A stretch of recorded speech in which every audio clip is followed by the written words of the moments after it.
Floyd Wallace returns, the market yawns. Market darling Floyd Wallace returned to live streaming on Monday with an apparent direct response to our recent coverage of his disappearance, calling recent news on him the work of a troll channel and updating his fans with his current situation, which had no effect on the GoFundMe market at all.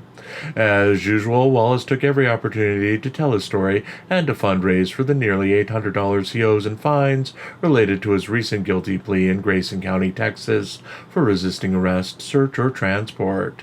He was arraigned in July and agreed to a plea deal on September 10, 2024, where he pled guilty to the charge, was fined $787, and accepted probation for 6 months. Wallace provided a link to his case and instructions on how his fans could directly pay for his fine for him, with the goal of paying the fine off immediately so he could pursue having his probation reduced from 6 months to 3 months in the case. Explaining probation from the case, Wallace stated that while he's on probation for 6 months, he's allowed to travel anywhere within the United States without restrictions, as he doesn't live in Grayson County, and he has already tentatively obtained permission to leave the United States at any time. According to the YouTuber, he can leave the country for anywhere in the world, but must return to the United States after 21 days. He laughed and said that he'd just return for a day and then leave again if the situation presented itself. The YouTuber said that his passport problems had been resolved, and that the holdup with his passport came as the system showed that a warrant out in Nebraska was still active in error. The issue was eventually resolved, and Wallace received both a new passport and a passport card. He then addressed his upcoming plea deal out of Cleveland County, Oklahoma, scheduled for October 1st, 2024.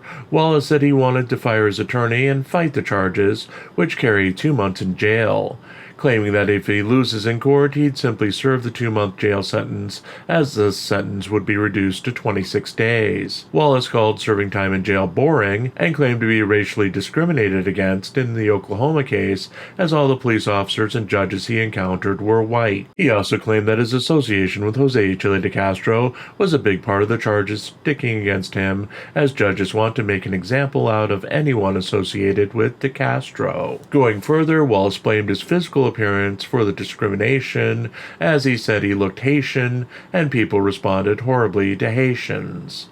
Turning to his romantic life, Wallace again complained about American women and said that he could go to another country and get sex with a different woman daily, as women outside of the United States treat him like a god. He looked forward to his upcoming sex tours, which he said he'd be embarking on after his October court case is settled.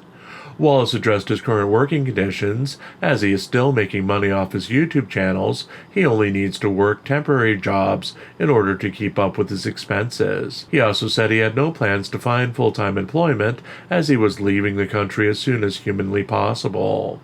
Addressing his mental health, Wallace admitted that he had been depressed recently and that time off from YouTube streaming was good for his health.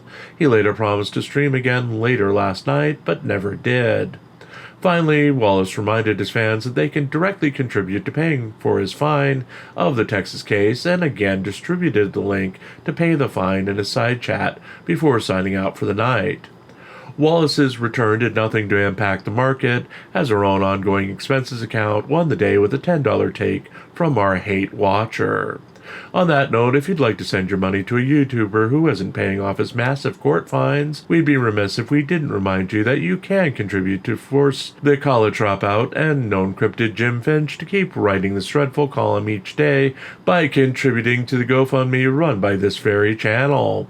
All proceeds go to keeping the lights on, eating, and writing new stories to feature here and on ReallyCoolSite.org.